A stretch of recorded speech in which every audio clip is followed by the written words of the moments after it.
Tommy Tuberville, a U.S. senator, on Fox News said that this counteroffensive was a disaster for Ukrainian. How do you see the last changes in this counteroffensive? Yeah, we're not getting the point in Washington, D.C. I haven't voted for a dime to send Ukraine. I'm for Ukraine. Russia should have never done this. I was in Ukraine 3 months with President Zelensky before this started. They were already fighting to that point. But at the end of the day, it's a junior high team playing a college team. They can't win. We can throw all the money we want to, but unless we send NATO and our troops over, which we're not going to do if I've got anything to do with it, then there's no chance. So they're trying to get everybody's eye off the real problem over here, and that's the Biden administration and the Democrats. They're a total disaster. Well, the big change is that finally leading politicians are starting to acknowledge what some of us have been saying for 2 months. There was never any chance that Ukraine could succeed in this counteroffensive, but you had, everyone from David Petraeus, retired general, to members of Congress cheerleading the Ukrainians on and insisting that they were going to triumph. It was just, they had no chance. They didn't have combat air for starters, and they had limited mobile, really no mobile air defense and limited mobile artillery. There's just no way to pursue and sustain an offensive without those kinds of assets. And we knew, like I said, we knew that 2 months ago, more than 2 months ago. So the Ukrainians, I think it's probably out of this counteroffensive, we're looking at over 60,000 dead at least, just from this counteroffensive, which is a horrific number. And Ukraine doesn't have a ready replacement for it. Why did it take too long for them to talk about it? Well, again, you keep believing your own nonsense. You keep, like the wicked stepmother was a Cinderella, looks in the mirror, mirror, mirror on the wall. Who's the fairest of them all? And you keep lying to yourself, telling yourself, oh, I'm the most beautiful. I am the most intelligent. I've got the biggest army. And the fact of the matter was Ukraine had, there was not an objective, rational assessment of what Ukraine needed and what Ukraine would face if they launched the offensive as they did against entrenched Russian positions. It's criminal, really, in my view, what's been done to these guys. Here comes the question: who are these military experts behind the scene in the US, in the UK, that are advising these Ukrainians to go on counteroffensive when they don't have capabilities? So let me ask you a question. Who is the worst soccer coach in Brazil? Who is the coach that has lost the most soccer matches? So that's the guy that they're taking to Ukraine. The military version of that guy is the one advising the Ukrainians. So it's like if you say, hey, we want to win the World Cup, the Campeonato, so we're going to take the worst soccer coach in the world and we're going to have him give us advice. That's exactly what Ukraine has been doing. They've been accepting advice from U.S. military leaders who have not won a war, even against guys riding camels and herding goats. So, the shock and surprise that, boy, we thought Ukraine would do better based upon the advice from those clowns. How could they? And we have Biden asking Congress for more $24 billion to send to Ukraine. Yeah. It seems that nothing is changing in the Biden administration. And CNN reported that Biden is down 30 points from what he was on election day. I have something here. It's 30 points from where he was during on election day in 2020 to 2020 to where they are now. Yes. Which is remarkable. I mean, that really shows all the gains that they need to make. Do you think that he's trying to save his race in this election? No, they don't know what to do. They don't know whether to, scratch their forehead or blow their nose, or I'm trying to figure it out. The reality is this: the American public opinion has now turned against the war in Ukraine. The majority, like 55% of Americans, are saying, no, we don't want to send any more aid to Ukraine. Biden's doubling down on that. He is like, more cowbell. Let's have some more cowbell. It doesn't matter, what happens on the ground. He just wants to do more and more of the same thing. It remains now that we're entering sort of the shadows of the upcoming election season, that it is highly likely that key members of the Republican and even some in the Democrat Party are going to go, wait a second here. We're not going to keep pouring money down this rat hole, because that's exactly what Ukraine has become. It's become a rat hole, a never-ending cavern that no matter how much money we pour into it, it's not going to fill up and it's not going to solve their problem. Beside these politicians, we have these journalists in the US, in the UK. For example, in Telegraph, the Telegraph military experts Richard Kemps wrote a piece that says Ukraine is finally attacking Putin's weakest spot. It could break him. These rhetorics, there are people out there reading these rhetorics. Yeah. When did Kemp write that? Did he just publish that this week? I think just yesterday. Good Lord. Man, we got to find out what drugs that guy is taking. I mean, he's doing some major hallucinations. He keeps counting on that if only we get rid of Vladimir Putin, everything will be swell and those Russians will fall apart and they'll do exactly what the West wants. These guys haven't paid attention to the fact that Vladimir Putin's a moderate. There are a lot of people around Putin that want stronger, tougher measures. Putin's been sort of a voice of reason and sanity. So if people like Kemp, completely discredited. Yes, he's had prior military service, but he's just proven himself to be a buffoon with that kind of analysis. It remembers me of Saddam Hussein and Gaddafi in Libya and Iraq, because they were talking about, it's all about Saddam Hussein, it's all about Gaddafi, but nothing changed, even getting worse. Yeah. That's this personality-driven model of trying to run foreign policy, where it's always, whether it's Salvador Allende or Manuel Noriega or Muammar Gaddafi or Saddam Hussein or Adolf Hitler. If only we get rid of, or in Japan, Tojo in World War II. If only we get rid of that one guy, boy, things are gonna fall apart. They can't keep it up. And that's just it's juvenile and it's silly because it's not really based in a reality that these governments are more than the sum of one person. They contain many constituent parts. They don't always necessarily agree, but particularly in the case of Vladimir Putin, when you've got Medvedev sitting in the wings, he is he's an extreme hardliner as far as wanting to really punish the West. And Putin, being very wise in my view, has been the leading voice in urging caution and staying focused upon their immediate goals of demilitarizing Ukraine and denazifying Ukraine.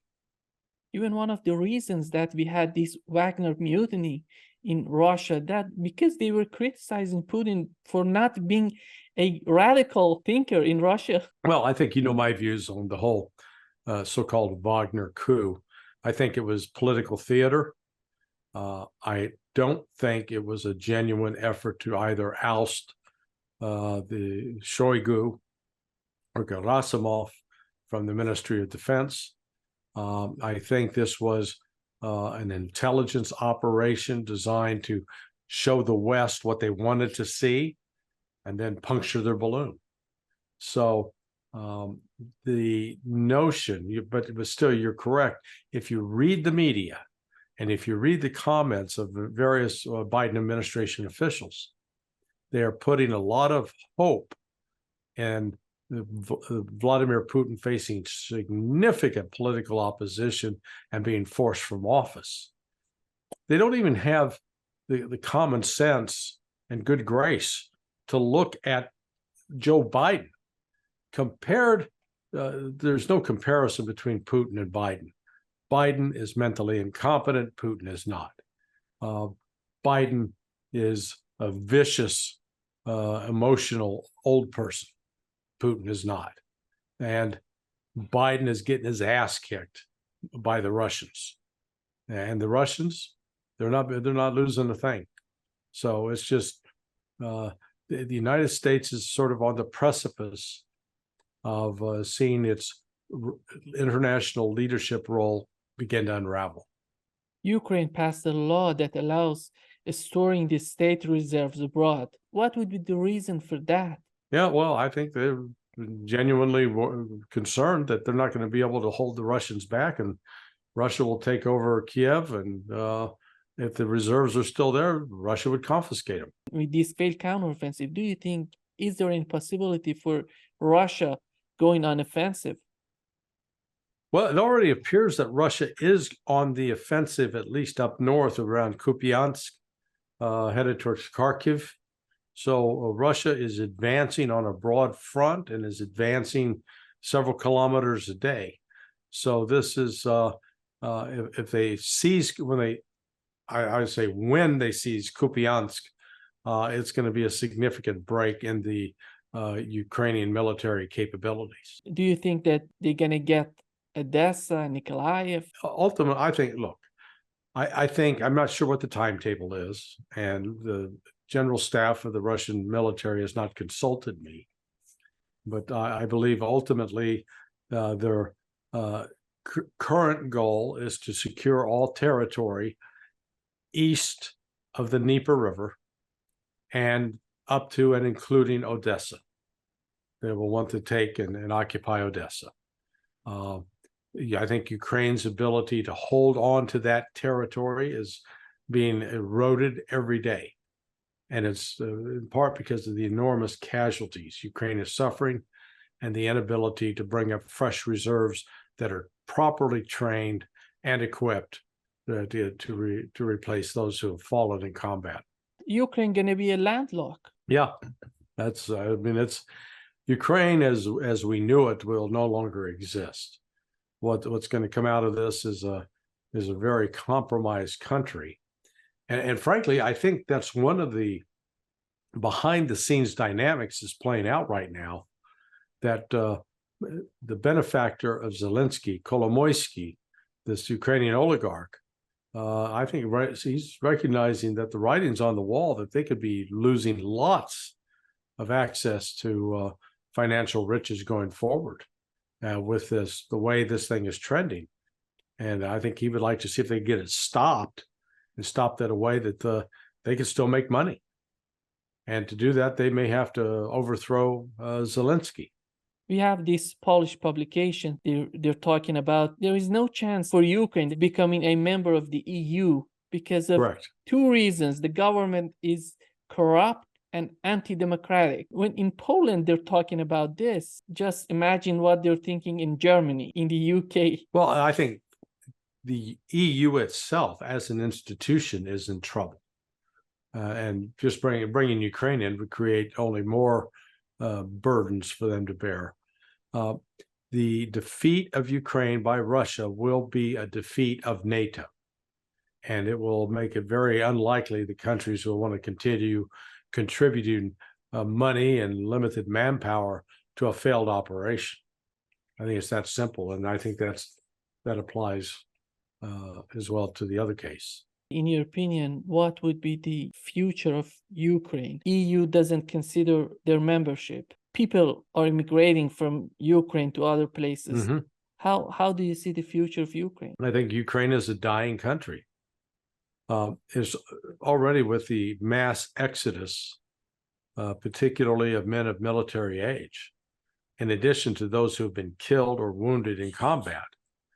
You do not have the number of men to be paired up with women to produce children that will keep Ukrainian society growing. Just the opposite. The society is going to be contracting, and contracting in an accelerated fashion. So the combination of people leaving, people dying, and fresh blood not coming in. So it's, I think it's a situation that also Ukraine does not have the industry and the economy to keep people employed to make it attractive for them to want to stay. So they're facing a lot of headwinds on several fronts. And if that's the case, do you think the United States after this war gonna help Ukraine rebuild infrastructures inside Ukraine? Yeah, I think the United States will be facing its own sort of economic turmoil and will not be in a position to help Ukraine. I think Ukraine should get used to the concept of what it means to be thrown under the bus, because they're going to be tossed under the bus and driven over several times. Coming back to the US election, because I think it's so important if there's going to be any peace process. You told us before that this war going to end before the elections coming. Yeah. How do you see this? Well, right now, the only candidate, or maybe two candidates that have spoken out against the war, Donald Trump, Robert F. Kennedy, and maybe Vivek Ramaswamy is a possible spoken out against it. Until the other candidates, aspiring candidates, start really speaking out in opposition to this war, it's likely that Biden will still be able to carry the media along, supporting him and sending further military aid, money to Ukraine. But as we talked about earlier in this interview, we've already seen Washington Post, New York Times, Financial Times, a lot of media outlets, Wall Street Journal, are reporting very, very disturbing facts about the lack of progress that Ukraine is achieving on the battlefield in its offensive against Russia. Do you think that the situation in Ukraine, gonna be a crucial point in this race between? No, candidates? I think it would only become a crucial point if U.S. soldiers were being killed. And I see right now, while there's a lot of posturing and chest thumping and deploying troops in the area, I really don't see anyone having the will to do something so stupid. Because the minute, if they introduce U.S. soldiers onto the battlefield in any way, Russia's going to attack and kill them. And then that's going to raise political pressure in the United States to retaliate, potentially. But it also probably inflame an anti-war movement. So it's very dicey. It could go either way. We have this poll that came out. CNN was talking about more than 55% of Americans are not supporting sending money and weapons to Ukraine. Right. And do you think that finally we're going to have some reality, some sanity in the mainstream media talking about the reality of war in Ukraine? Yeah, it's creeping back in. If you've read, I'm just looking here there's an article from the Washington Post the other day. The title of it was "Slow Counteroffensive Darkens Mood in Ukraine." That was August 10th. So that was just yesterday. Those kinds of articles that used to not appear, they used to be talking about, oh, what a great victory Ukraine has achieved and how terrible Russia is suffering. Those type of articles disappeared. They're now being replaced by ones like this: "Slow counteroffensive darkens mood in Ukraine." And Wall Street Journal's done it. New York Times has done it.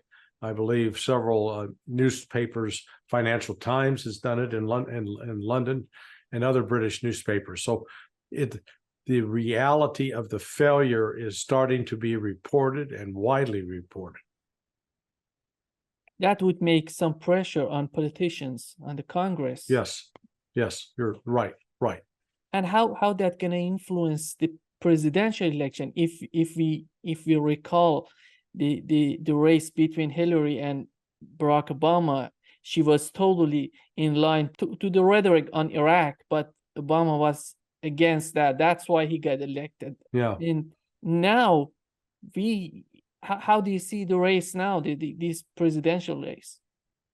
Well, you got a couple of nut jobs between Chris Christie, the Krispy Kreme boy, and Mike Pence, the former vice president.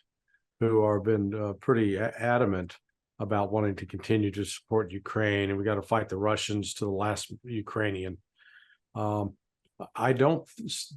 is no appetite among the Republican voters to go spend endless money and weapons and material and possibly human lives to do anything to solve the situation in Ukraine. We see that Biden is sending weapons to Taiwan, using this fund of Ukraine, sending weapons to Taiwan. How? Right. What's your take on this? Well, they keep trying to strap Taiwan policy onto Ukraine budgets and divert some of the funds that are going to Ukraine to Taiwan. And they are hell-bent upon trying to promote Taiwanese independence in the face of very dire direct warnings from China. Don't try it. Don't do it. This is a national security issue for us. It's a red line. Do not cross it. How serious is the situation in Taiwan? I think it's very serious. The United States continues to try to posture and send ships and planes and flying in ways that the China can view as provocative, and China is retaliating. We just saw this last week. There was a fleet of Russian and Chinese ships off the coast of Alaska. And people in the United States were going, oh my goodness, this is terrible. Oh, they're just the weakness of Joe Biden. Well, it's not so much the weakness of Joe Biden as it is this was a response to a U.S. military operation that's going on down in Australia right now, but it's targeting China. So it is, China and Russia are just saying, okay, anything you can do, we can do better. You do this to us, we're going to do it back to you. And until such point, either hoping it's going to drive the U.S. to negotiation where they'll negotiate and say, okay, we won't do that anymore if you don't do it, or it'll be ignored and it'll result in a conflict and war. And we see this confrontation in Niger. It seems that Victoria Nuland was there. She was talking with these military commanders to save the situation. I don't know how did you see that? Yeah. Well, so Nuland understands she's the number 2 in the Department of State. She's after Anthony Blinken as deputy secretary. So I think the assumption was we'll send her. She's got a lot of clout.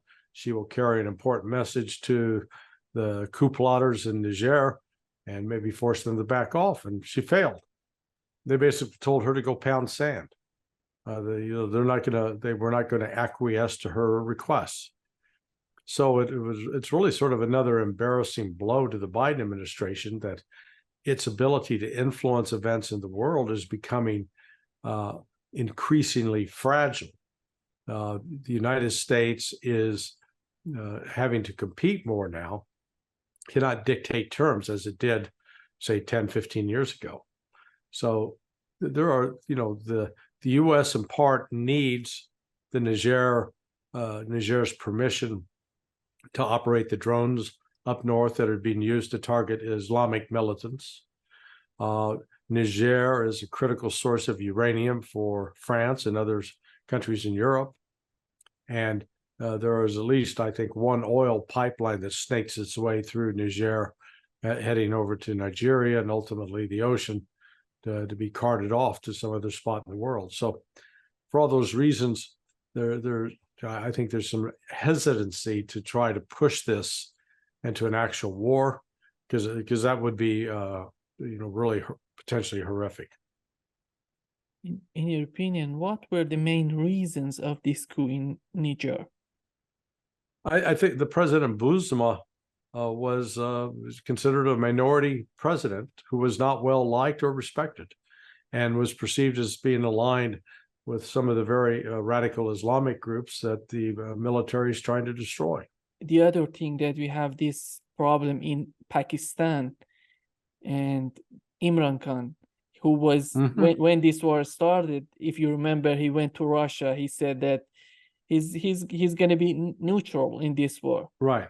And he mentioned recently in a video, he mentioned that Pakistan was part of the Cold War, and but they're not gonna participate in this new Cold War between United States, Russia, and China.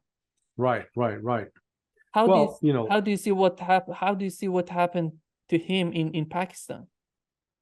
well, I think what's being done to Imran Khan is the same thing that's being done to Donald Trump, where you have a political establishment. And in this case, in Pakistan, it's a political establishment backed by people like the United States and Great Britain, pushing for political punishment of the opposition figure. Imran Khan in Pakistan, Donald Trump in the United States. Well, all of this has, I think, come to public attention because cable was leaked. That was the message that Pakistan's ambassador to Washington had sent back to the Ministry of Foreign Affairs in Karachi. And that the purpose of that was to inform them of a conversation that had taken place between Indian diplomats and two top U.S. officials who were very eager, keen to get support for invading Iraq. So, they wanted to put pressure on Khan to stay away from Moscow, and so they were going to punish him. They made it very clear: we're going to punish Khan for what he did with the Russians. And the Pakistanis reported this, that they felt it was, they were being intimidated. Now you've had the U.S. State Department claim, oh, no, we didn't do that. That's not true. That's not accurate. Well, it doesn't matter where the state believes that that's accurate. What matters is what the Pakistanis believe. So they sat down with a senior State Department official in Washington and basically read the riot act for Imran Khan daring to go to Moscow, even though they've had long, that visit was not planned in, the last, this is from March of 2022. So that visit was not planned in just a week or two. It had been in the works for 6 months at least.